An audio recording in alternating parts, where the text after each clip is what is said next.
So, it's you again. Last video we discussed what you need to get into shooting, and that was money, rifle, scope, and a range bag or a shooting bag.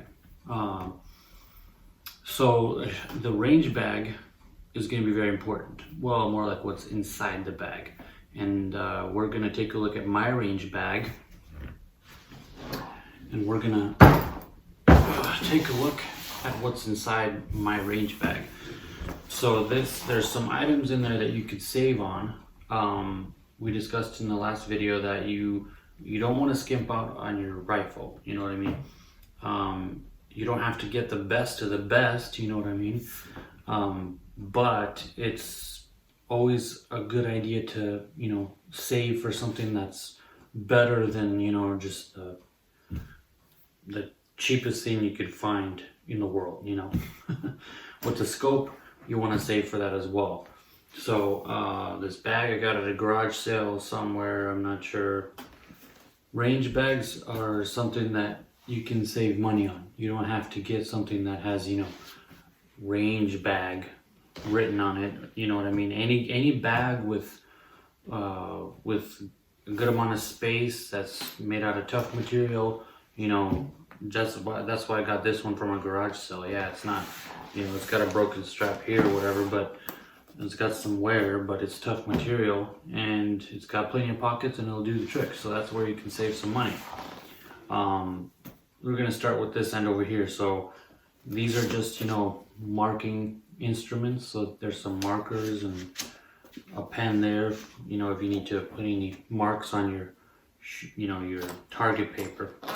Over here in this pocket we have a notepad. You're going to want to take notes. So this here is a Rangefinder. This here is a Sig Kilo 1800 BDX 6x22. So this is like a couple $100. There's a lot of different kinds of rangefinders out there. I wouldn't get the cheapest thing. I would, if you can, save up for something that's at least mid-grade, a couple $100 at least, especially if you want to shoot long, meaning like anything over 500 yards. It's really handy to have these things. So that's that. We'll just leave it out. So that's that in that pocket.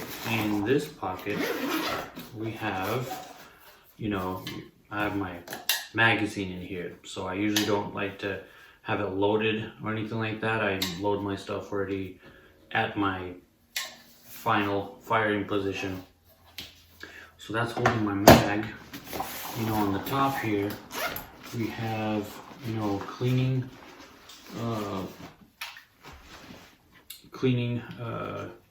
utensils or instruments here. This here is a bore snake. I really like these. You can use these to clean your rifle on the field. It doesn't require a really long rod or anything like that. You just need your bore snake and then what you're gonna clean it with. So you put some of, like, this is all-in-one, this is a cleaner, lubricant, and protectant hops bore snake. It's actually made for bore snakes. So you put a little bit on the front there, the bore snake, and then you're good to go. You run it through your rifle. So over here on this end, we have over here I just have some tools. I have my duck knife, I have a screwdriver, I'll put these back in here actually. Whatever other tools I think I might need, I have in there. In the front, we have, target paper. One thing you can't fit in the bag is obviously a target, like a board, to put your target paper on or whatever. That usually goes in the back of the truck or the car or whatever you got. And then we got the main pocket. So right here I have a tripod. A lot of people like to use bipods, and that's cool. I actually purchased a bipod today. It's going to be a bit of a wait with all this coronavirus stuff going on, but I usually like to use a tripod rest. So the fore end of my rifle rests right here, They can adjust and whatnot. This is called Porta Aim. It's not expensive. It was like 20 bucks or 30 bucks, something like that at Sportsman's. And you can adjust for terrain. You can adjust for height. You know what I mean? So it's actually a pretty neat little device. It's a Vanguard. So I have that in there. And then I have my tripod. This is my tripod for my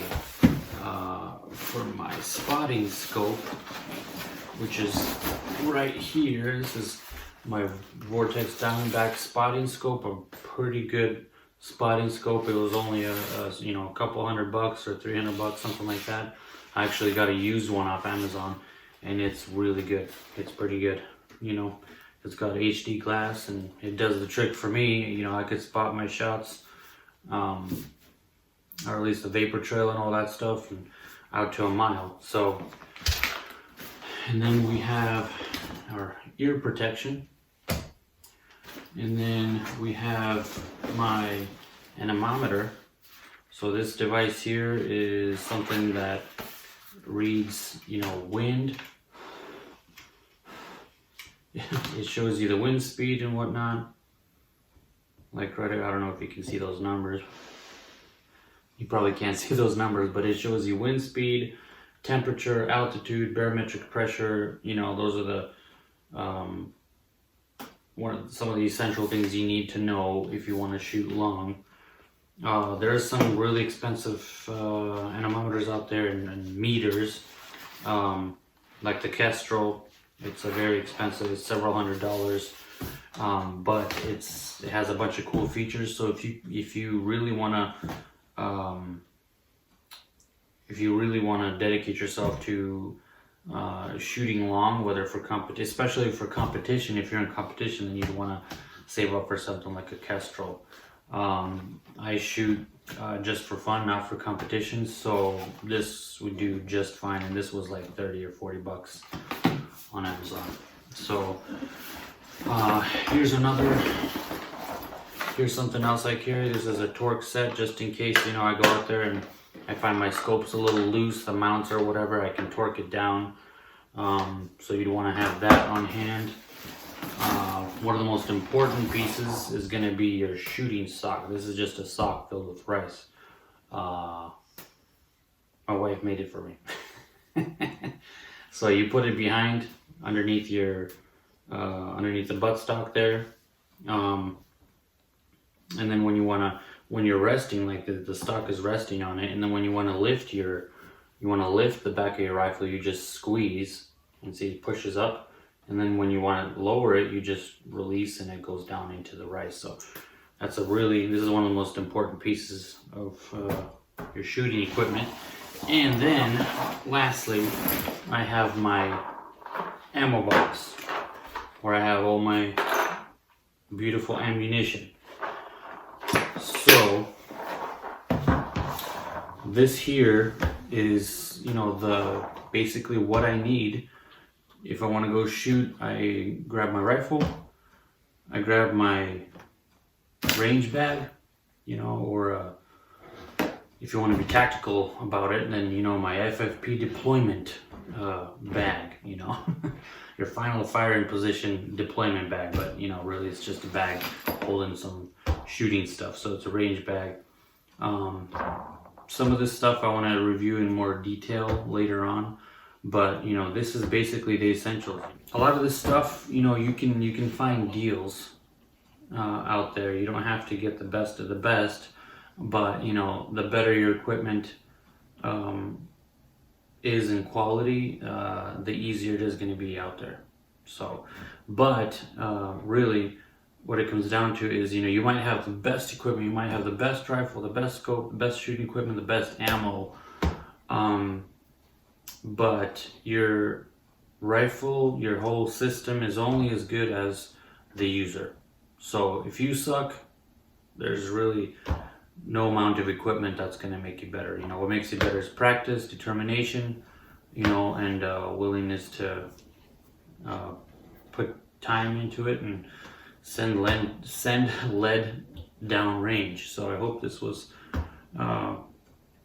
video was informative. I hope it helped you out in some way. Next video, I'm probably going to be looking at, what kind of rifles are out there, what kind of rifles are good for, if you want to get into shooting, what you could look at as far as rifles, and then we'll be discussing scopes and things like that. So, again, I hope this video helped you out, and you have a great day.